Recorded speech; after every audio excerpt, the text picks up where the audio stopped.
Anakin Skywalker stood on the black sands of Mustafar, the heat of the lava flows blasting his face like a furnace. Embers danced upon the superheated air, and the acrid smell of burning metal crept into his nostrils. Sweat ran down his temples, but he hardly noticed. The Force roiled within him, charged with anger and sorrow and the haunting echo of betrayal. Obi-Wan Kenobi faced him on the narrow platform, lightsaber held firmly in both hands, eyes filled with heartbreak. Overhead, the immense mining facility groaned, metal straining under the onslaught of heat and drifting volcanic ash. The duel that had once served as a furious climax to their friendship was about to reach its brutal, decisive end. They had fought with unmatched ferocity, leaping across platforms, balancing on the collapsing arms of droids, and skimming dangerously close to the molten rock that threatened to swallow them both. Anger had fueled Anakin's every move. He was tired of Obi-Wan's pleas, tired of the Jedi Council's doubts, tired of the fear that he would lose everything he loved. The Force surged through him in a punishing tide, granting him strength beyond all measure. His eyes glowed an unnatural shade of yellow as he matched Obi-Wan's strike for strike, their lightsabers painting bright arcs through the smoke-choked air. He remembered what he had lost. He remembered Padme, lying on the landing platform, tears streaming down her face, her voice trembling as she implored him to see reason. He remembered how, in his rage and desperation, he had nearly choked the life from her. He had done it out of terror for his own potential loss. The echoes of her struggle still reverberated in his mind. It was the moment he had slipped furthest from who he once was. Yet some part of him refused to accept that he might be irredeemable. He still clung to the belief that he could save her, that everything he did was necessary for that singular goal. But now Obi-Wan stood in his way. The man who was once a brother to him had dared to challenge his vision for a new order. The man who had once guided him had become an obstacle that Anakin could no longer afford to let live. Obi-Wan's face was pale with determination and sorrow, as though he felt the entire galaxy tilting beneath his feet, reversing every principle he had sworn to defend. In that final moment, a wave of pain flickered across Obi-Wan's features. He could sense the inevitable. As Anakin advanced, raw power pressed around them, and the hiss of lightsabers escalated into a crescendo. Anakin lunged, pressing Obi-Wan back with a flurry of strikes so swift that each blow sparked off the Jedi Master's blade. There was a time when Obi-Wan could predict Anakin's every move, but now the younger man's rage had made him unpredictable. A savage overhead strike forced Obi-Wan's guard high, and Anakin used the moment to slam a force push into Obi-Wan's midsection. Obi-Wan stumbled, knees buckling, and that single slip in footing decided everything. Before Obi-Wan could fully regain his balance, Anakin twisted his torso and brought his lightsaber in a lethal horizontal cut that met only minimal resistance. The blue blade carved through Obi-Wan Kenobi's chest, a flash of energy marking the passage of plasma through flesh and bone. Obi-Wan's gasp was lost amid the roar of Mustafar's lava flows. His lightsaber dropped from his grasp, deactivating before it even hit the ground. For a moment, he locked eyes with Anakin. Whatever he wanted to say remained unspoken, locked behind the shock contorting his features. Slowly, he collapsed to the ground.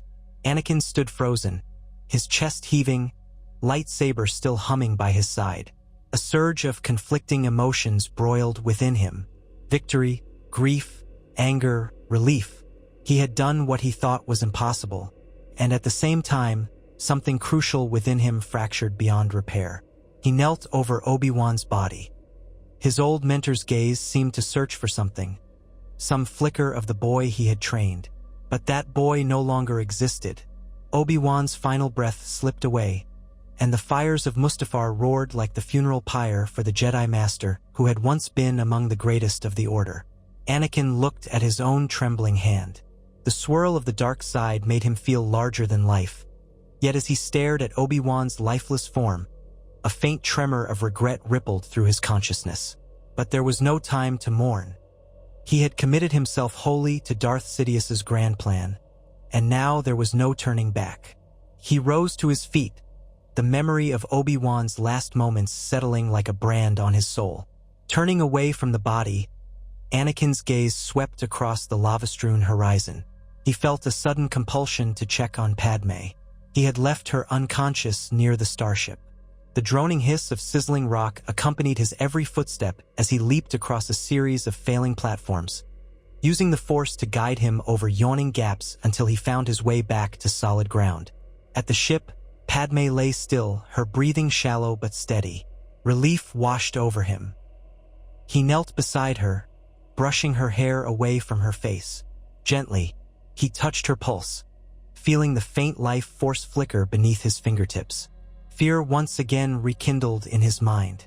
What if she was too far gone? Had his reckless rage already claimed her? He closed his eyes, pressing one hand to her abdomen where he sensed the presence of their child. Or was it children? He felt something else there, like a fragile swirl of Force energy.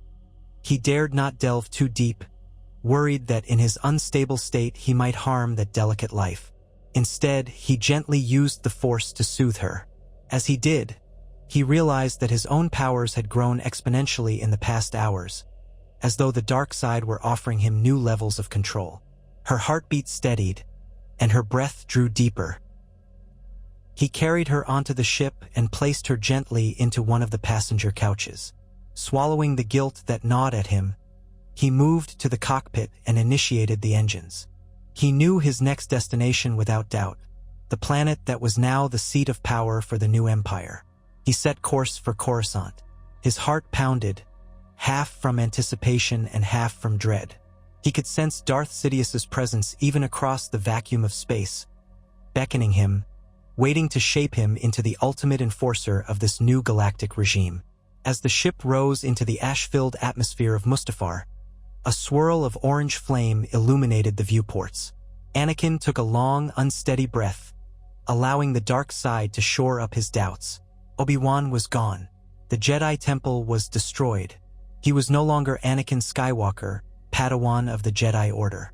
He was Darth Vader. Yet he felt no need for the life support suit that might have been his fate had he lost on Mustafar. He was wounded in spirit rather than body. Still, he told himself that such wounds could be channeled into greater strength. He would learn to harness them to make them his fuel. He whispered a vow to the empty cockpit that he would not lose Padme. She would live, and together they would stand as pillars of the new order. There was power enough in the dark side to ensure it. Sidious welcomed him with a cold, knowing smile when he arrived on Coruscant. The planet-wide city glowed beneath the night sky, a tapestry of lights that formed the heart of imperial authority. The Emperor walked down the ramp of a private landing platform, flanked by rows of clone troopers in newly minted stormtrooper armor. More than the mechanical greeting, it was the tug in the Force that drew Anakin's attention. Sidious radiated malicious satisfaction, and something in his demeanor spoke of paternal pride, twisted though it was. Anakin looked at the Emperor with a new sense of equality. He was no longer merely an apprentice. He had proven himself not only by exterminating the Jedi in the temple but by defeating Obi-Wan Kenobi. The fact that he had not been grievously injured as Sidious had once foreseen meant that his potential remained unsullied, an asset even more precious to the Emperor. Padme was taken into the finest medical facility the Empire had at its disposal. Doctors moved silently, assisted by droids that hummed as they worked, scanning her vitals, preparing her for intensive care. Anakin hovered beside her, refusing to leave her side. Darth Sidious stood at the threshold, his hands folded in front of him, robed in darkness, observing with measured interest. He offered reassuring words, but they rang hollow. Anakin knew that to Sidious, Padme's survival was primarily important for Anakin's compliance. Yet a faint glimmer in the old man's eyes suggested he found a twisted intrigue in how this personal connection might be used to further shape his new apprentice. Days passed. During that time, the Empire declared victory over the Separatists. Most of the remaining leaders were systematically hunted down, and the clones, now stormtroopers, were reassigned across the galaxy to maintain order. The public believed that the Jedi had attempted a coup, that they had betrayed the Republic, and that Emperor Palpatine and Lord Vader were the saviors who restored stability. Great parades were held in the streets of Coruscant, accompanied by thunderous applause orchestrated by fear and propaganda. Within the hidden chambers of the Imperial Palace, Anakin stayed close to Padme, using the Force to heal her. Her condition improved slowly. On the 5th day, she opened her eyes. She was fragile, confused, and heartbreakingly quiet. She looked at Anakin with tears in her eyes and asked about Obi-Wan. Anakin felt a storm churn in his chest. He had not prepared a lie. Instead, he found himself recounting the events on Mustafar, though he framed it with justifications, that Obi-Wan had refused to accept the new reality, that he had threatened to destroy everything they hoped to build. In her weakened state, Padme cried silent tears, her face a mask of anguish.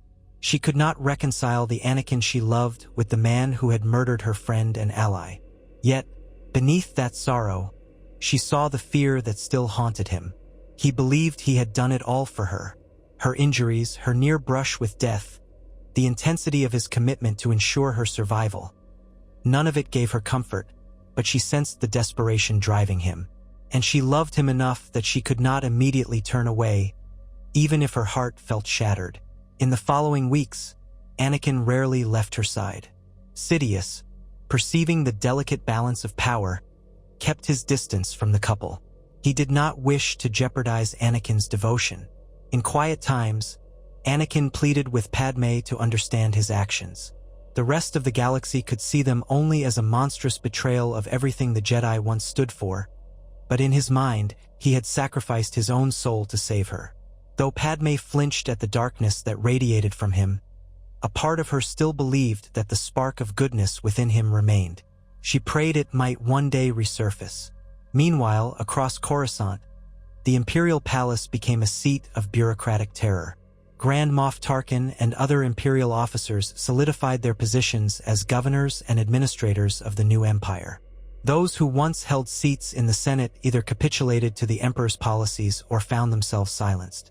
The Jedi, as far as the public understood, were destroyed or traitorous fugitives. Occasionally, rumors surfaced that some had fled into hiding. In the shadowy corners of the galaxy, a quiet rebellion began to smolder. The Emperor called upon his new enforcer, Lord Vader, to stamp out any dissent. At first, Anakin hesitated to leave Padme's side. But Padme herself, sensing his restlessness, told him that if he truly believed in preserving order, he should fulfill his duties. Despite her inner turmoil, she recognized the precarious position they occupied. If he refused to act, Sidious would suspect weakness. And so, with regret in his eyes, Anakin left her one morning to lead a campaign against suspected rebel cells on the Outer Rim. He promised to return soon, and gently touched her cheek before striding away in a swirl of dark robes. Emperor Palpatine insisted on a grand display of force. Anakin, accompanied by an entire legion of stormtroopers, arrived on planets that had shown the slightest flicker of discontent. He would march down their main thoroughfares, his lightsaber hanging at his belt, an unmistakable symbol that the Empire's wrath was ever present. To the dismay of local populations, arrests were carried out with little justification. Any suspicious groups were disbanded, their leaders imprisoned or executed. Anakin, fueled by the dark side, enforced these orders with ruthless efficiency. Yet there was always a shadow of hesitation behind his eyes when he saw families torn apart, children separated from parents. He recalled his own childhood on Tatooine, the slavery and injustice that pervaded his earliest memories. Sometimes, late at night, he questioned if this new order was any better than the chaos it claimed to conquer. But each time doubt surfaced, he remembered how close Padme had come to death, and how his unstoppable rage had granted him the power to defeat Obi-Wan. He told himself that only by fully embracing his destiny in the dark side could he ensure her safety. Sidious was always in his ear, whispering that compassion would be his undoing, that the galaxy could be unified and protected only through an iron fist. And so Anakin pressed on. He grew stronger in the Force with every passing day. In lightsaber practice sessions with specially trained combat droids, he honed his skills to an even sharper edge. He experimented with telekinesis, discovering he could move objects of staggering size. He studied ancient Sith texts that Sidious revealed to him, scrolls from the depths of the Imperial archives. Their words hinted at powers that could warp life and death itself. Occasionally, the Emperor would watch him study, offering hints that mastery over such arcane secrets might one day allow Anakin to manipulate the very essence of mortality. Padme, now more mobile and carrying their child, tried to find solace in the belief that Anakin's actions were part of a temporary madness, something triggered by his fear of loss and manipulation by Palpatine. She rarely ventured into public, partly for her own safety and partly because she felt estranged from the galaxy that once knew her as a beloved senator. Still, she kept in contact with Bail Organa and a handful of other senators who quietly disapproved of the Empire's tactics. She urged caution, not wanting them to provoke Anakin's wrath, while also attempting to glean any spark of hope that the old Republic's ideals might resurface. When Anakin returned from his campaigns, sometimes for just a few days, he would show brief glimpses of the man Padme remembered. He would gently place a hand on her swollen belly, trying to sense their unborn child. There was a mixture of awe and trepidation in his eyes. He wondered if the child would be strong in the Force. He wondered if he could guide the child to avoid the mistakes that had nearly destroyed him. And yet, the shadow of the dark side lingered, an ever-present tension in his every movement. Gone was the carefree smile that once lit his face as a young Jedi. He was haunted by visions of the future, of old enemies returning, of betrayals yet to come. The deeper he sank into the dark side, the more those visions shaped his perception of reality. The lines between real threats and phantom terrors blurred, and he responded with preemptive violence. One day, a lead brought him to an ancient Jedi enclave on the planet Kashyyyk. Word had spread that Yoda might still live. The Emperor commanded Anakin to hunt the old master down. Eager to prove himself and to erase any vestiges of his past, Anakin launched an invasion of the Wookiee homeworld. The towering Rashur trees shook under the march of Imperial walkers, and the Wookiees rose in fierce resistance. Some had allied themselves with the rumored remaining Jedi. Battles raged among the colossal branches.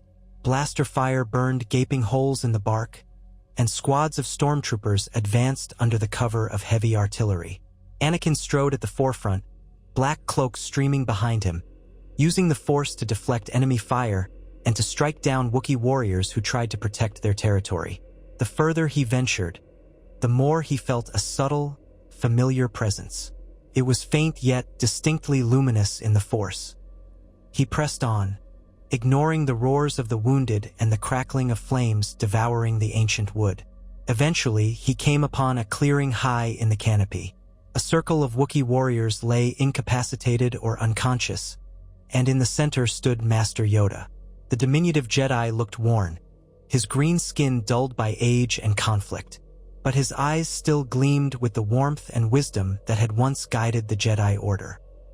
He lifted his head slowly to regard Anakin, and a deep sadness marred his features. In that moment, the two locked gazes. Anakin felt a pang of memory.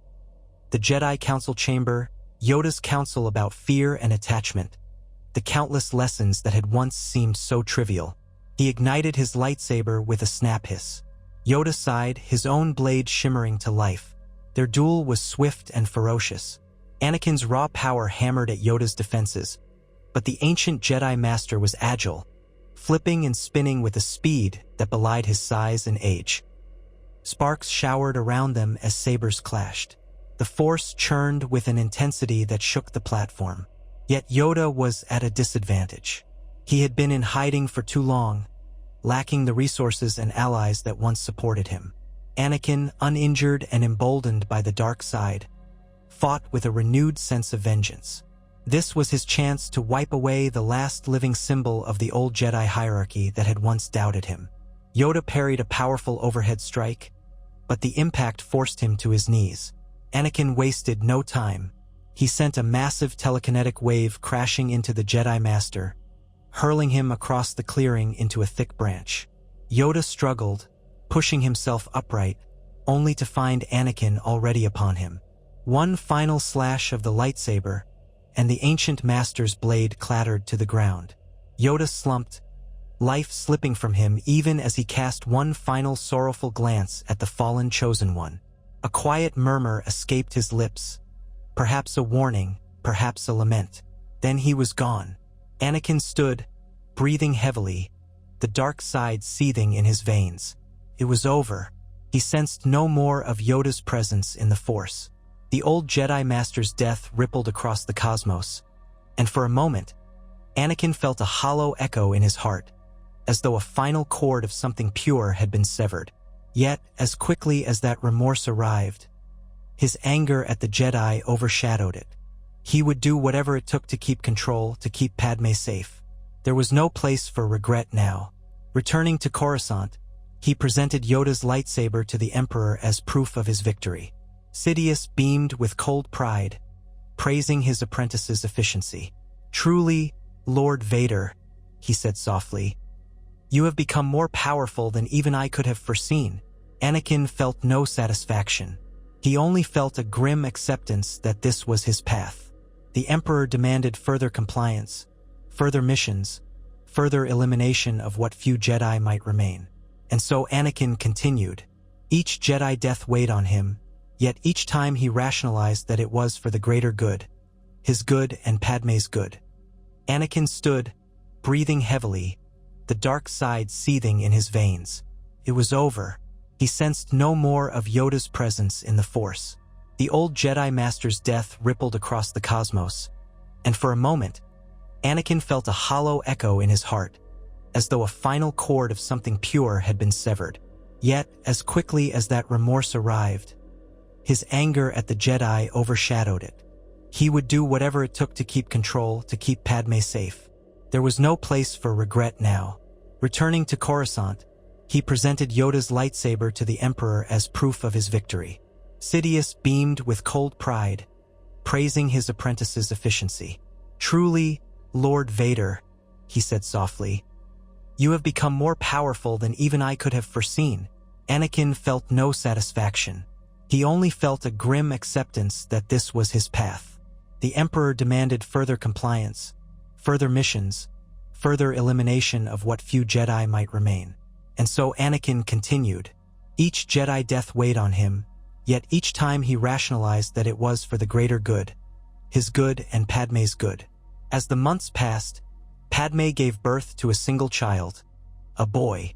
They named him Luke, a name Padme had chosen long before. Anakin was there in the private medical chamber, using the Force to ease her pain as best he could. She survived the childbirth, though it left her weaker than ever, and the child was healthy.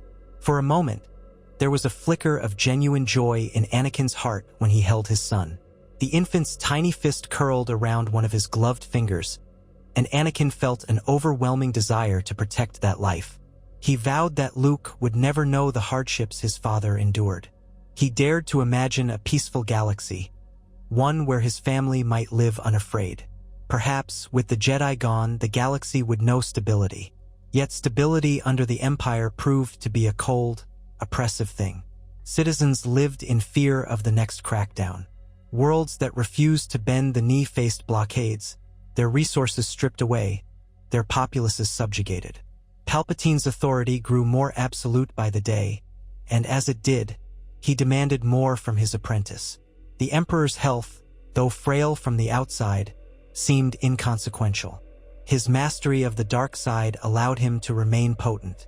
He performed experiments with the Force that Anakin could scarcely comprehend, delving into secrets of immortality, essence transfer, and more. Sometimes he beckoned Anakin to assist him, to learn from him, but Anakin found the experiments gruesome, tinged with a level of malevolence that unsettled even him. Padme noticed these dark undertones, too. She recovered enough to resume quiet political work, but any mention of her in the Senate was overshadowed by fear of Lord Vader. Senators who once admired her now kept their distance, unsure if she was friend or foe. Whispers circulated that she was a prisoner of Vader, forced into compliance. Others believed she was a complicit conspirator in the Empire's tyranny. These rumors wore on her, and she tried to confide in Anakin. But each time she begged him to see reason, to slow down the violence, he grew defensive. He felt cornered.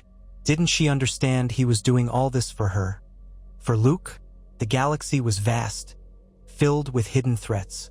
If he let his guard down, if he showed any mercy, they would all be in danger. At times, he snapped at her, eyes flashing golden, and she would recoil. Immediately, he would regret it, trying to calm himself. But the damage had been done. The years advanced. Luke grew quickly, and Anakin was surprised to sense a resonant Force sensitivity in his young son.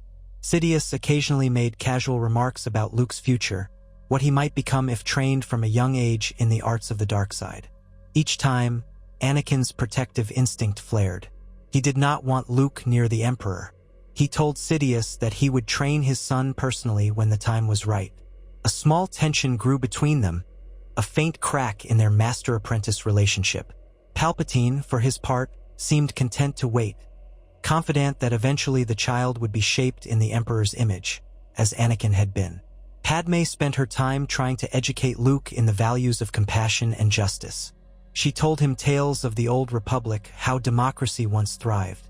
She was careful never to speak treason against the Empire in front of Anakin, but the values she instilled in Luke were decidedly opposed to the harshness of Imperial rule. She saw the flicker of confusion in her son's eyes when he asked why his father had to do such scary things, why so many people seemed to fear him. She had no easy answers. Sometimes she would hold Luke close, tears burning her eyes, remembering the bright, hopeful man Anakin once was. She tried to keep that memory alive for Luke's sake. Despite his vow to protect Luke from the Empire's darkness, Anakin found himself increasingly reliant on the power structure Sidious provided. The new Imperial Academy on worlds such as Arcanis and Wrathel produced a steady stream of loyal officers. The ships rolling off Quat Drive yards and Cinar fleet systems brought the Empire a formidable navy. Planets across the Mid-Rim and Outer Rim were subdued, forced to support the Imperial war machine. Secret projects flourished under Tarkin's supervision. The earliest designs for massive superweapons took shape in hidden research stations. Whenever Anakin questioned the necessity of such destructive arms, Sidious would remind him that fear was a critical tool in maintaining order. The further they went, the more Anakin felt trapped by the structures he had helped create. Yet in moments of solitude, when Anakin gazed out over the skyscrapers of Coruscant, he recalled the love that had driven him to this path. He remembered his mother's death at the hands of Tusken Raiders, the powerlessness that had enraged him. He remembered the haunting visions of Padme's possible demise. He told himself that no one else would suffer if he maintained strict control. But slowly, he realized that it never ended.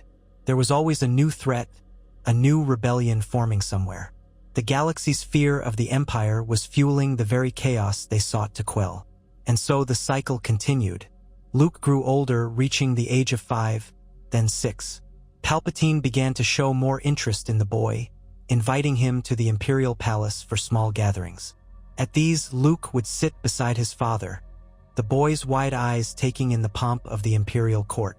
Palpatine would watch him with a calculating gaze, occasionally tossing him a question about how he felt regarding the displays of military might, the parades, or the hush that fell when Vader entered the room. Luke usually responded with curiosity or mild distaste. He did not share his father's intimidation factor. He was a child, after all, and children were honest in their reactions. Anakin rarely left Luke alone with Sidious for long, a quiet protectiveness in his stance that did not go unnoticed by the Emperor. Over time, the Emperor began to press the issue of Luke's training. He wanted the boy to join the newly formed Imperial Academy for Gifted Individuals. He argued it would refine Luke's potential, make him disciplined. Padme objected vehemently behind closed doors, refusing to let Luke become another one of Sidious's puppets. Anakin was torn. The Emperor was not someone to be refused lightly, yet his paternal instinct and the lingering shred of conscience in him aligned with Padme's fears. He tried to stall, claiming Luke was too young, that Luke's safety required a more private approach. Sidious, for all his cunning, did not push the matter too hard, perhaps sensing that a direct confrontation could fracture the loyalty he had cultivated in his apprentice. As the conflict simmered in the palace, rumors of a well-organized resistance began to surface. Cells across the galaxy were uniting under a clandestine banner. Incidents of sabotage occurred on multiple shipyards. Even though the ISB, Imperial Security Bureau, cracked down harshly, the rebellious spirit persisted. Whispers floated that a Jedi or two might be advising these insurgents. Anakin was dispatched to quell the threat, accompanied by a retinue of high-ranking officers and inquisitors that Sidious had trained to hunt Force sensitives. These inquisitors, lesser adepts of the dark side, were fiercely loyal to the Emperor and envious of Anakin's unmatched power. On distant worlds like Lothal and Ryloth, Anakin clashed with stubborn rebels who refused to bow. He cut through them, unstoppable with his lightsaber and mastery of the Force. Yet with each skirmish, a seed of doubt grew in him. He saw men and women fighting not for conquest, but for their right to live free of tyranny. He saw the fear in their eyes as they fled from him, and it reminded him of the helplessness he had once felt as a boy in slavery. He tried to rationalize it, telling himself they were misguided, that the Empire was ensuring order. But the contradiction gnawed at him, especially when he occasionally discovered civilians caught in the crossfire. Late at night, as he brooded in his chambers on star destroyers or in the Imperial garrisons, he touched the bond he had with Padme through the Force. She was often asleep by then, but sometimes he sensed her restless dreams, tinged with sorrow. He knew she was losing hope in him. He knew that Luke would one day see him for what he had become. The thought sickened him, and he buried it under more rage, more compliance with Palpatine's demands. One fateful mission took him to the planet Onderon. There, the rebels had secured the old walled city of Izais for a brief time. The local populace, who once suffered under separatist rule, now found themselves under the heel of the Empire. Anakin led a detachment of walkers and stormtroopers into the city, systematically crushing pockets of resistance. The fighting was brutal, and as the Empire advanced, the city's infrastructure was torn apart. Amid the chaos, an explosion rocked a residential district. Flames and debris rained down, and a portion of a building collapsed. Civilians screamed, and Anakin saw a mother clutching her child in the rubble, just as a piece of burning material threatened to crush them. In an instant, his old instincts from his Jedi days resurfaced. He used the Force to halt the debris midair, flinging it aside. He rushed forward, stepping through the flames to lift the injured mother and child to safety. The woman stared at him in disbelief, recognizing the black attire and the terrifying mask-like helmet he sometimes wore on missions. Her expression was a swirl of gratitude and horror, as though she did not know whether to thank him or flee from him. Anakin froze, uncertain of his own reaction. The stormtroopers caught up to him, calling for medical evac. The mother and child were taken away. He stood there, the stench of scorched metal and flesh thick in the air, his mind racing. A single act of compassion had welled up in him, unbidden. For a moment, he felt the faintest echo of pride, as if he had briefly become the Jedi Knight he once was.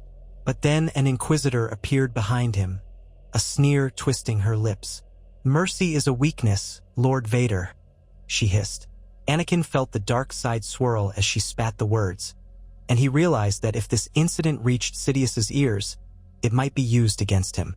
Instinctively, he raised his hand and, using the Force, crushed the Inquisitor's throat, cutting off her condemnation.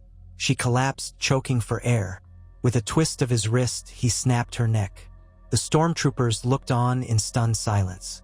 Anakin turned to them, voice cold. "She disobeyed my orders." They nodded wordlessly, fear glinting behind their visors. He wrestled with his conflicted emotions. Had he murdered the Inquisitor to protect the life he had just saved, or to protect his own image as the Emperor's unyielding enforcer? Perhaps both. He deactivated his lightsaber and strode away, feeling a strange sense of revulsion at himself. He was neither purely Sith nor Jedi. He was an amalgam of contradictions, driven by love and fear, guilt and ambition. Once back on Coruscant, he found Padme waiting for him. She had heard of the collateral damage on Onderon, though not about his momentary act of compassion or the murder of the Inquisitor. She looked at him with sadness, noting his silent turmoil. Gently, She put a hand on his chest. He trembled at her touch, yearning for the simplicity of her acceptance. But he said nothing, too burdened by shame to speak. Their son, Luke, ran into the room, excited to see his father. Anakin knelt, allowing the child to throw his arms around him. He closed his eyes against the swirl of the Force, letting himself bask in Luke's innocent warmth for just a moment. Sometimes, that was all that kept him from collapsing under the weight of his deeds. He told himself that if he stayed strong, if he kept his power absolute, Luke would never suffer. Yet a quiet voice inside him asked how long Luke could remain untouched by the Empire's darkness. The Emperor soon summoned him again. Rumors had spread that Obi-Wan Kenobi was alive, or that Yoda still led the rebellion, or that other Jedi had taken up the mantle of leadership. All false, all illusions. But Sidious insisted on stamping them out because the mere idea of Jedi survival offered hope to the galaxy. Anakin complied, traveling from system to system, each time showcasing a demonstration of might that only further embittered the local populations. And, in secret, more rebels joined the cause, fueled by the Empire's tyranny.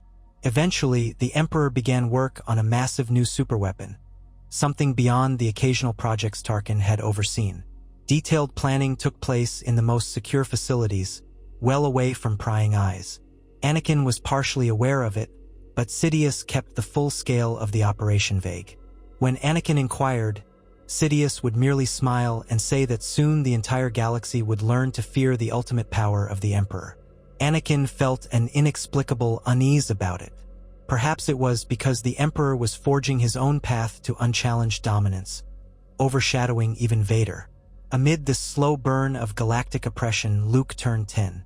He was bright, inquisitive, and strong in the Force. He asked questions that made Anakin uncomfortable. "Father, why do so many people whisper about the Jedi as though they were good? Didn't they try to kill the Emperor?" Anakin struggled to feed him the Imperial propaganda, sensing the boy's skepticism. Padme watched these interactions with an anxious heart. She wanted Luke to know the truth about the Jedi, that they had been guardians of peace. Yet she feared the danger that would come if Luke spoke too openly. One evening, Luke was playing in the courtyard of the Imperial Palace, practicing with a wooden sword as though it were a lightsaber. A visiting Imperial official sneered at the child and muttered something about the taint of the Force. Luke heard it and glared, a flicker of anger crossing his young features. Anakin, observing from a balcony, felt the shift in the Force. He recognized that spark. Luke was capable of great power if properly molded. Yet a paternal protectiveness flared in him, overshadowing the Emperor's manipulative ambitions. He would not let Sidious or any of his lackeys twist Luke into a weapon of terror. But how could he prevent it, when he himself was the Emperor's right hand? Haunted by this dilemma, Anakin found himself drifting more often into Padme's chambers at night. He would stand by the window, staring at the endless cityscape of Coruscant, and speak in low tones of his fears for Luke's future. Padme would listen, relieved that he finally showed something akin to remorse. Sometimes she would rest her hand on his mechanical arm, quietly imploring him to consider a different path. He would close his eyes, recalling Obi-Wan's final moments, Yoda's death, the countless lives lost on his crusade to secure the Empire. Could he truly walk away from that and risk the Emperor's wrath?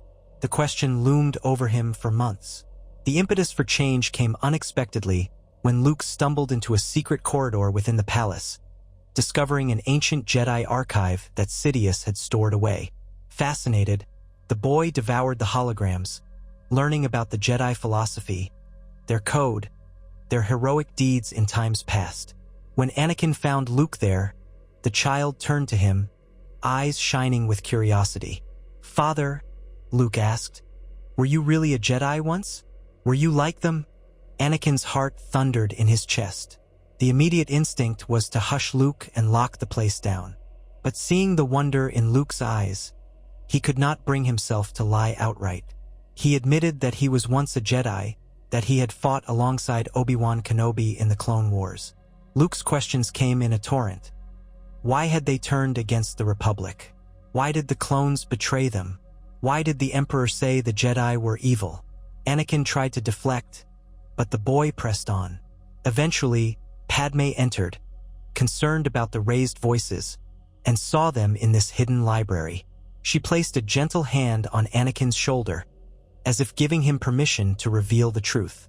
And so, haltingly, he told Luke a version of the past, omitting the darkest details, yet hinting that there was more to the story than the official Imperial narrative. That night, Anakin sat alone, sifting through the confusion in his mind. The sense of entrapment grew. Everything he had done for Padme and Luke now threatened to poison their futures. They lived in a cage of power, presided over by a man who might one day turn Luke into a twisted reflection of his father. Anakin found himself recalling the final words Obi-Wan had spoken before the duel turned fatal. "Anakin, Chancellor Palpatine is evil," Obi-Wan had shouted, and Anakin had refused to listen. Yet now, so many years later, it was clear that Palpatine Sidious had orchestrated every step, from the war to the purge. Suddenly, Anakin was forced to confront the weight of his crimes and the fundamental question: could he still be saved? Weeks passed. The Emperor, sensing restlessness in his apprentice, ordered him to take a personal squad to chase rumors of Jedi infiltration on Dantooine. The planet's ancient ruins had once been a refuge for Jedi. Anakin departed, leaving Padme and Luke on Coruscant. Before he left, he extracted a promise from Padme to keep Luke away from the Emperor's direct influence. She agreed, though she sensed a terrible foreboding. Indeed, as soon as Anakin left, the Emperor summoned Luke to the palace, intending to begin a more official training regimen under the supervision of the Imperial Inquisitors. Padme protested, but Palpatine's word was law, and she found herself powerless to stop him. Luke stood in the Emperor's private audience chamber, a wide, circular hall with towering windows that overlooked the neon-lit city. Sidious wore his hood, only the lower half of his face visible, a cruel smile tugging at his lips. He offered Luke a chance to prove himself, to harness his gifts. The boy hesitated, recalling the Jedi teachings he had gleaned. There was something cold and predatory in the Emperor's presence. When Sidious asked him to move a heavy statue with the Force, Luke tried, but his mind was filled with doubt. The statue only shuddered slightly. Sidious's smile vanished, replaced by a sneer. "Such weakness will not be tolerated. You are your father's son. Act like it," he hissed. Luke felt a chill. He tried again, but it was not fear for himself that stifled him. It was fear for his mother. The Emperor noticed the boy's hesitation and cackled softly, stepping closer. His voice slithered through the chamber. "I can sense your conflict. Soon you will learn that power is freedom from fear."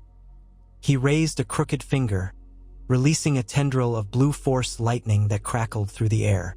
Luke gasped, stepping back. The lightning struck the floor near his feet, scorching the metal. The boy trembled. "Never cower," Sidious crooned. "Harness the dark side, and you will never cower again."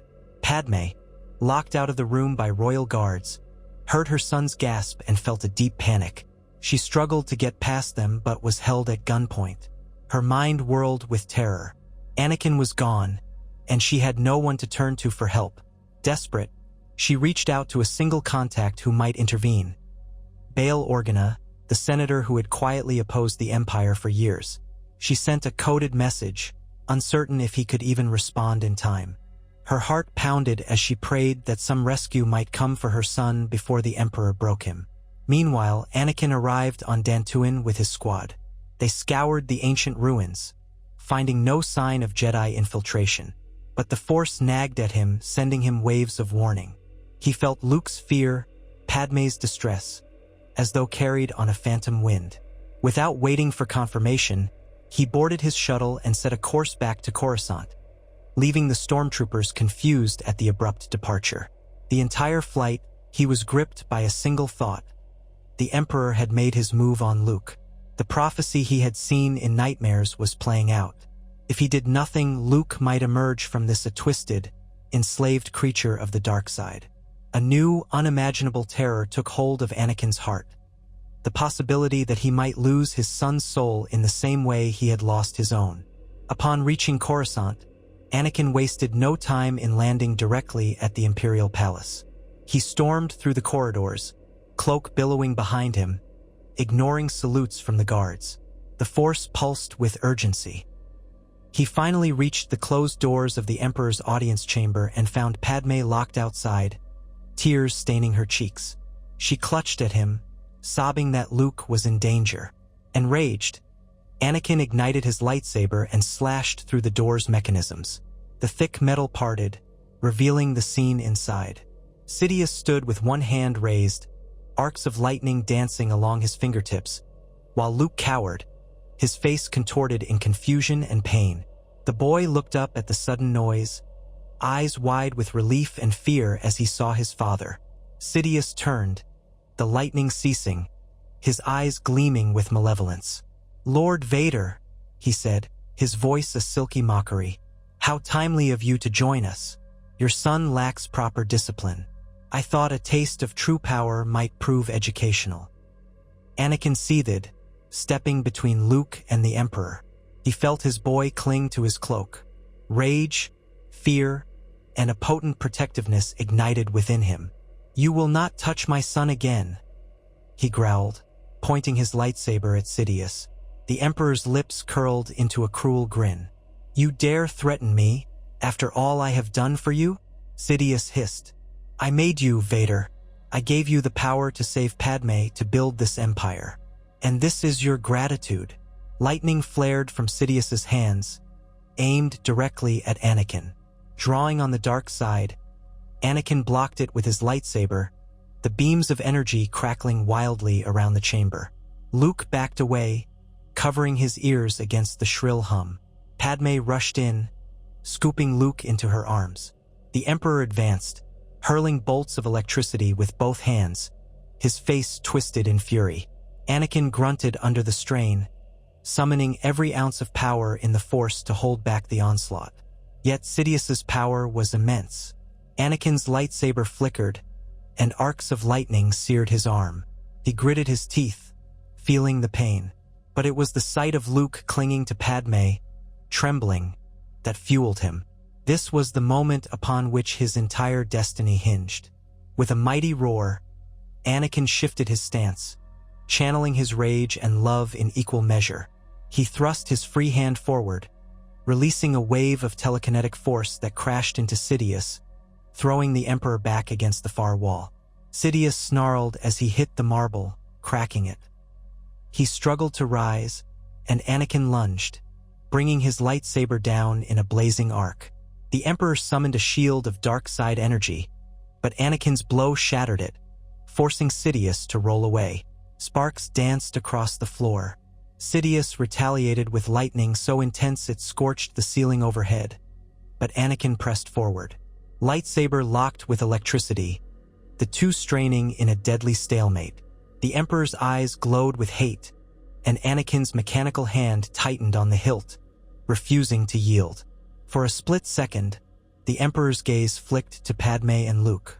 Sidious sneered, perhaps considering them as a last-ditch bargaining chip. That moment of distraction was enough. Summoning the Force in a colossal surge, Anakin spun, slicing through the Emperor's wrists. Lightning arced wildly from the severed stumps, illuminating the chamber in a ghastly glow. Sidious shrieked, pain distorting his features into something almost inhuman. Anakin stepped in, pressing the tip of his blade against Sidious's chest, pinning him to the wall. "I will not be your slave," Anakin said, voice trembling with fury. Sidious, eyes bulging in shock, opened his mouth to speak, but only a rasp emerged. With one swift thrust, Anakin drove his lightsaber through the Emperor's heart. The lightning died, and Palpatine's body slumped, dark robes falling limply around him as he slid to the floor. Silence filled the audience chamber. Padme clutched Luke, tears streaming down her cheeks. Anakin stood, his breath ragged, staring at the lifeless form of Darth Sidious. The swirling darkness that had been a constant presence in his mind flickered uncertainly, as though the linchpin that held it all together had been removed. He felt a rush of emotion. Liberation, horror, relief, guilt.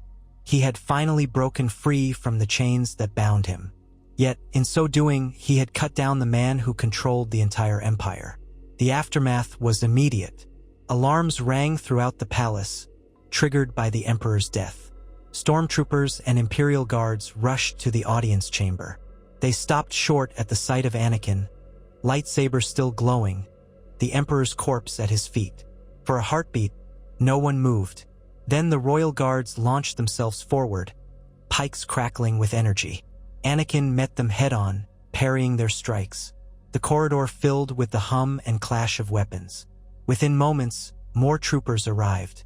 Padme and Luke crouched by a fallen pillar, shielding themselves from stray blaster bolts. But Anakin was more powerful than ever, fueled by the will to protect his family. His lightsaber danced, weaving through the flurry of attacks. The dark side and the light battled within him for dominance, and in that furious tempest, he fought with an almost supernatural grace. Yet numbers pressed in, and it seemed impossible that they could escape. That was when unexpected allies arrived. Bail Organa, having received Padme's desperate message, had mustered sympathizers within the palace's lower ranks. Dozens of them stormed the corridors, creating confusion among the loyalists.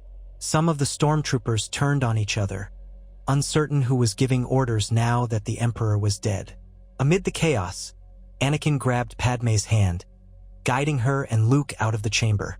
Bail's people formed a defensive ring around them, firing at any troopers who tried to pursue. They fled deeper into the palace, searching for a secure hangar.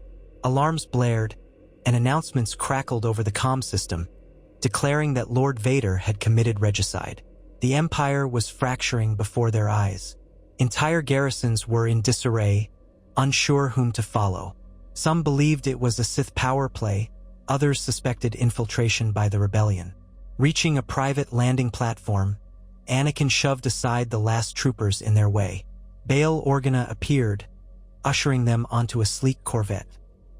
He looked at Anakin warily, but did not hesitate when Padme pleaded for them to go. They boarded, and the Corvette rocketed away from the palace spires, weaving through the congested sky lanes of Coruscant. TIE fighters scrambled, but the confusion and conflicting orders worked in their favor. Within minutes, the ship was free of the planet's gravity well, blasting into hyperspace. At last, Padme, Luke, and Anakin found themselves safe, at least for the moment, aboard Bail's vessel. Panting, Anakin slumped against a wall, the adrenaline crash hitting him like a tidal wave.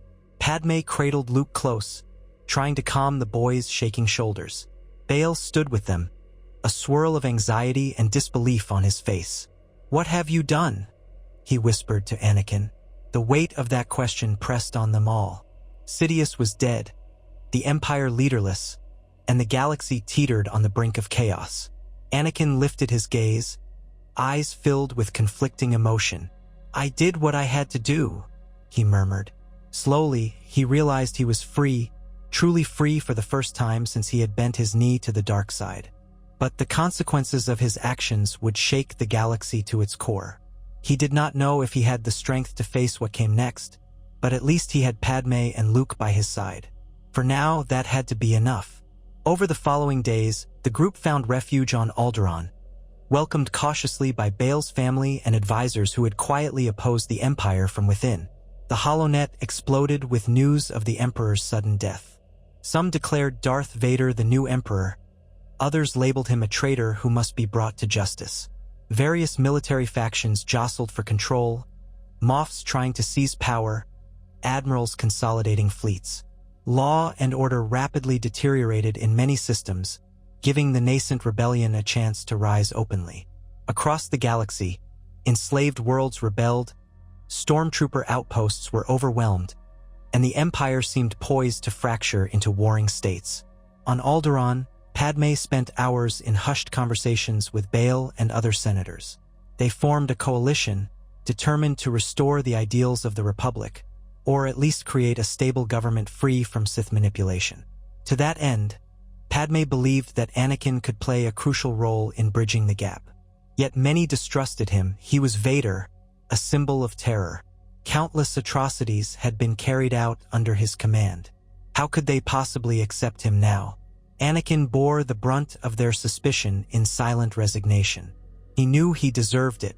Sometimes he roamed the quiet mountain paths of Alderaan, hugging his cloak around him as he wrestled with remorse. He had no illusions that redemption would come easily, if at all. The only solace was his family. Luke would run to him in the mornings, brimming with questions about the Force. Padme would find him alone by a waterfall and stand with him, placing a gentle hand on his arm. Slowly, he told her of the horrors he had committed. She cried, but she did not turn him away. She saw the man beneath the scars of the dark side. In time, some of the rebel leadership realized that having the famed Darth Vader on their side, or at least removed from the Empire's command structure, was a massive blow to the Imperial war machine. They tentatively allowed him to join discussions about how to unify the galaxy under a new government. Anakin spoke of the Empire's secrets, the hidden weapons research, the infiltration protocols, the advanced starfighter designs. He showed them critical weaknesses in the chain of command. Yet as the weeks turned to months, it became clear that the Moffs and admirals vying for power were not going to simply disappear. Some might even attempt to gather behind a new figurehead, possibly one of the Emperor's advisors who had survived. War seemed inevitable. Padme tried to encourage Anakin to help end the conflict swiftly, but he was hesitant to unleash his powers again. The violence he had used to maintain the Empire was precisely what he wanted to atone for. He proposed a targeted strategy of dismantling the Empire's leadership, capturing rather than slaughtering. The rebels were unconvinced, suspicious of his motives. But Bail Organa, standing by Padme's side, pushed for collaboration. Eventually, a plan emerged for the rebels to strike key Imperial strongholds while Anakin made direct appeals to high-ranking officers to stand down. It was a bold gamble, relying on Anakin's fearsome reputation and the respect he still commanded among Imperial ranks. Luke watched all this unfold with wide eyes, a child caught in the swirl of history. He began to show more pronounced Force abilities, floating small objects in the air when he thought no one was watching. Anakin sensed it and gently guided him, instructing him to remain calm, to focus on empathy rather than anger. It was a precarious balance, teaching Luke while also battling the shadow of the dark side that threatened to reclaim him. On the day the rebellion launched its coordinated assaults, Anakin boarded a shuttle with Alderaanian escorts, heading for a secret rendezvous with Admiral Piett, one of the more pragmatic officers who had served under him. The aim was to negotiate a peaceful surrender of the fleets under Piett's control. But upon arriving, Anakin realized a trap had been set by another faction of Imperial loyalists determined to kill him. The negotiations devolved into a firefight. Anakin ignited his lightsaber, defending himself and the Alderaanians. Through the Force, he extended pleas for calm, reminding the troopers that without Sidious, the Empire's cause had lost its foundation. But they attacked relentlessly, fueled by a fanaticism that frightened even Anakin. Back on Alderaan, news of the attack reached Padme and the rebel leadership.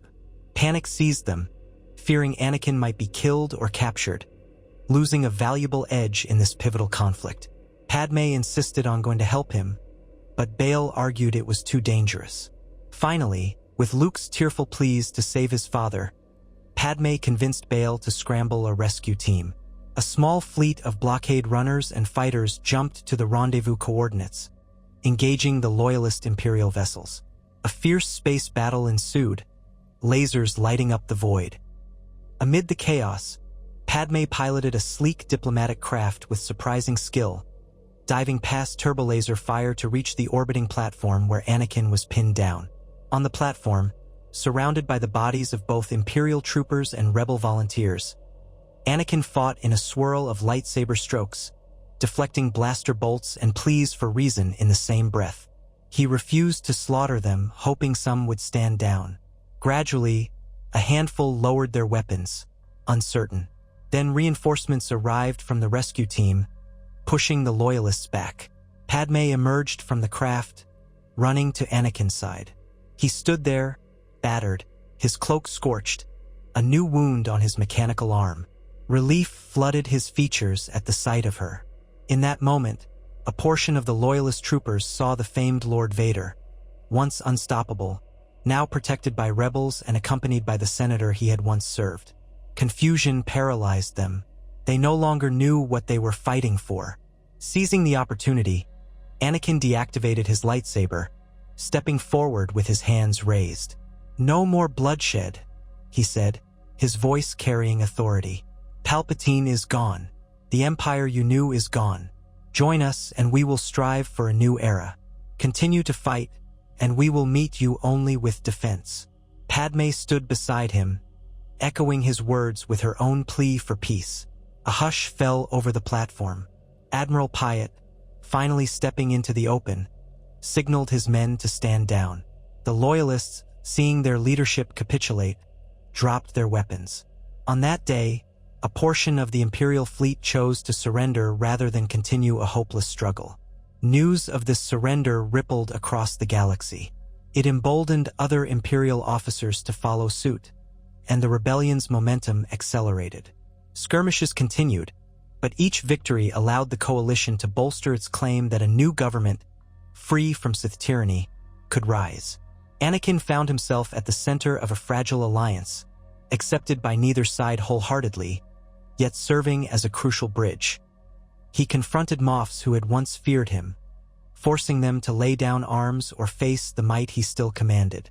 He stared down rebellious factions suspicious that this was all a trick, urging them to trust that he was no longer the Emperor's enforcer. All the while, Padme and Luke remained his guiding light. Bit by bit, the Empire fractured into remnants, each led by petty warlords or ambitious Grand Moffs. Some held on to delusions of grandeur, attempting to consolidate power in the absence of Palpatine. But the rebellion, now transforming into a transitional galactic council, gained recognition on countless worlds. Anakin, wanting to repair what he had broken, devoted himself to the cause of reconstruction. Whenever he encountered evidence of Imperial atrocities, labor camps, enslaved populations, he used both persuasion and force to free them. Though many still recoiled at his presence, grateful tears sometimes replaced fear when they realized he had come to liberate them rather than oppress. In the midst of these tumultuous times, Luke continued to grow. He watched his father wrestle with the weight of past sins, striving to do better. Sometimes Luke asked blunt questions. "Why did you hurt so many people before?" Anakin, with difficulty, explained how he had believed that fear and power were the only ways to protect what he loved. Now he saw the flaw in that logic. The boy listened, absorbing every word, forging his own understanding of the Force through the lens of compassion his mother provided and the cautionary tale his father represented. Years passed. The Transitional Galactic Council evolved into a new form of governance, neither the Old Republic nor the Empire, but a fragile amalgam taking the best elements of democracy and tempered by safeguards to prevent the concentration of power. Bail Organa led much of the diplomatic efforts, supported by Mon Mothma and other figures who rose to prominence in the rebellion. Padme served as a staunch advocate for civil liberties and reconstruction, her experience as a former senator invaluable. Anakin was not offered a seat of high office. The galaxy could not forget Darth Vader so easily. Instead, he worked behind the scenes, helping to dismantle the last strongholds of Imperial tyranny. He found and destroyed remnants of the Emperor's dark research facilities, ensuring that no new Sith would rise in Palpatine's shadow. Still, some thirsted for vengeance against him. He understood their anger but did not flee from it. At times, he faced trial by certain planetary authorities, forced to account for the atrocities carried out under his watch. On each occasion, Padme stood as his advocate, testifying to his role in overthrowing the Emperor. The new galactic leadership, recognizing the delicate balance, allowed him to continue working under supervision, the belief being that his knowledge was too crucial to discard. Luke, entering adolescence, began more formal training in the Force, guided by the surviving fragments of Jedi lore that Bail, Padme, and even Anakin had managed to recover. Anakin taught him basic lightsaber forms, cautioning him never to let anger rule his decisions. Padme ensured he balanced his martial training with an understanding of diplomacy, empathy, and the responsibilities that came with power. The boy's talent flourished in this nurturing environment, free from the manipulations that had once ensnared his father. In time, new challenges emerged. The galaxy was vast, and warlords, crime syndicates, and power brokers all tried to exploit the vacuum left by the Empire. Anakin found himself on the front lines of these conflicts more often than he wished, always careful to minimize bloodshed. He walked a tightrope between the light and dark, knowing how easily old habits could resurface. Each battle, each confrontation, was a test of his resolve. Yet he was no longer alone. Padme's love was steadfast. Luke's youthful optimism and moral clarity became a steady beacon. Bail Organa and allies like Mon Mothma provided the political framework for a more stable galaxy. And so, piece by piece, a new era dawned. Gone were the grand parades of Imperial might, the ominous silhouettes of star destroyers parked over every city. In their place, reconstruction teams rebuilt war-torn worlds, negotiations replaced forced occupation, and old star systems that had once feared the Empire slowly began to trust again. Anakin Skywalker, once the boy from Tatooine, once the Jedi Knight, once Darth Vader, lived to see the galaxy begin to heal. He accepted that forgiveness would not come easily. He carried his guilt as a reminder of what happens when fear and power overshadow compassion. But every time he knelt beside Luke to show him a new lightsaber technique, every time he quietly aided a planet in need, every time Padme smiled at him with that soft glimmer in her eyes, he felt a measure of hope. In saving his son from the Emperor's clutches, he had reclaimed the chance to atone, to fulfill in some small way the potential he had squandered on Mustafar so long ago. When Anakin knelt by a memorial on Alderaan's outskirts, one dedicated to the countless victims of the Clone Wars and the Empire, he placed a single flower at its base. He whispered an apology to Obi-Wan, to Yoda, to all those he had wronged or failed. The wind rustled the petals, as though offering a gentle absolution. He closed his eyes, letting the Force wash over him, sensing the intangible tapestry that bound all living things. This time, he did not recoil from the light. He embraced it, letting the warmth coexist with the lingering darkness within him. The Force felt whole, unbroken by the extremes of his past. It was neither purely light nor dark, but a living entity that could guide him if he chose to listen. In the years that followed, Luke grew into a symbol of hope for the new generation. He studied the ways of the Jedi that his father had kept safe in hidden holocrons. He befriended other Force-sensitive children. Together, they formed the seed of a new Jedi Order, one that might learn from the mistakes of the old. Anakin was reluctant to be called Master, feeling unworthy of the title, yet Luke insisted that his father's experiences, both triumphant and tragic, offered invaluable lessons.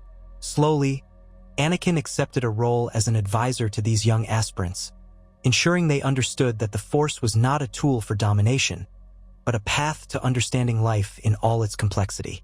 Thus, the galaxy moved forward. The memory of the Empire lingered in the scars across star systems, in the families who lost loved ones, in the hearts of those who had labored under oppression. But new symbols of unity emerged. Statues celebrating freedom replaced imperial effigies. Senate halls once again hummed with debate, albeit with more caution, determined not to repeat the folly that had allowed Palpatine to seize power. And in the swirl of it all, Anakin Skywalker lived on as a paradoxical figure, a man who had touched the deepest darkness, yet had finally chosen to break from it and protect what he loved most. There were voices who clamored for his punishment, who argued that no redemption could erase the atrocities of Darth Vader. Anakin did not resist their anger. He understood it. Whenever he faced them, he offered no defense but his actions in the present. He told them he did not ask for their forgiveness, only their help to ensure the galaxy would never again fall under a tyrant's boot. Over time, some grudgingly acknowledged his role in defeating the Emperor.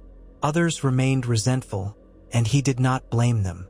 Padme, for her part, continued her political career. Though she had once been a queen and then a senator, now she served as something akin to an ambassador between systems that were slow to trust the new order. Her voice carried weight not only because of her title, but because she had witnessed firsthand the horror of tyranny and still believed in the chance for unity. She and Bail Organa worked tirelessly to ensure that wealth and resources were distributed to rebuild ravaged worlds. Children orphaned by the war were given care, and refugees displaced during the Empire's reign found new homes. The road was long and fraught with setbacks, but incremental progress was made. Luke's training advanced with remarkable speed. By his late teens, he was a young Jedi Knight in all but name. He still wrestled with the knowledge of his father's dark history, but their honest conversations helped him understand the importance of vigilance against fear and anger. He witnessed how the love of family, compassion for others, and the willingness to rectify past mistakes had shaped Anakin's path. Luke vowed to uphold those lessons as he guided others who showed Force sensitivity, ensuring they would learn the Jedi ideals tempered by empathy and humility. Eventually, word reached the fledgling Jedi group that some of the old Jedi temples across the Outer Rim remained untouched. Luke and a few of his closest companions embarked on expeditions to rediscover these ancient sites, hoping to preserve or learn from whatever artifacts survived the Empire's purge. Anakin sometimes accompanied them, feeling a pang of nostalgia and guilt as he stepped among sacred ruins he had once helped defile. But each time, he aided in recovering holocrons, texts, and relics that would help the new generation. In these quiet missions, father and son grew closer, forging a bond that transcended the tragedies of the past. As the galaxy rebuilt, new threats inevitably arose. Crime syndicates led by figures like the Hutt families, paramilitary groups that sought to carve out their own empires, and rogue warlords still nostalgic for Palpatine's regime. Yet each time these forces emerged, they faced a united front of star systems backed by a reformed Senate and defended by an evolving Jedi presence. Anakin used his formidable skills to quickly quell these fires, ensuring they did not spread. He left no illusions about his identity. Many saw the black-clad figure wielding a blue lightsaber and recognized him as Darth Vader reborn, but he no longer killed wantonly. He gave enemies a chance to surrender, showing mercy where once he had dealt only in fear. In doing so, he gradually taught the galaxy that he was not the same monster who had enforced the Emperor's iron rule.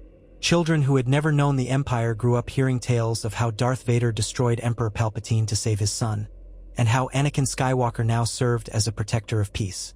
History was complicated, and the truth was not neatly reduced to parables. Yet the seeds of a more hopeful narrative were sown. One evening, many years later, Anakin found himself standing on a balcony of the new Senate building. The shimmering skyline of Coruscant, still spelled in official records as Coruscant, a small but odd historical quirk that survived the old regime, stretched out before him, vibrant with color and life. The air was cleaner than he remembered, the atmosphere less choked by the hush of fear. He felt a familiar presence approach. Turning, he saw Luke, now in his 20s, dressed in simple Jedi robes. The younger man smiled gently and stood beside his father, gazing out at the bustling cityscape. "Everything has changed," Luke said, his voice carrying a note of gratitude. Anakin nodded, reflecting on the journey that had brought them here. "Yes," he replied softly, "but there is still so much to do. The galaxy is always in motion." Luke placed a reassuring hand on Anakin's shoulder. "And we'll face it together," he said. Father and son shared a quiet moment, letting the Force flow between them, a bond forged in trials and strengthened by their resolve to do better. Below, speeders zipped through the skylanes, carrying beings of all species about their daily lives. The Senate Tower rose behind them, a symbol of governance reborn. Somewhere, in the vast sprawl of the city, Padme was likely finalizing a bill aimed at further disarmament across the sector fleets, or perhaps addressing a new humanitarian crisis on a distant world. Bail Organa was preparing for retirement, content that the galaxy was in more stable hands. The era of Palpatine's terror felt like a distant nightmare, though its scars would never fully fade.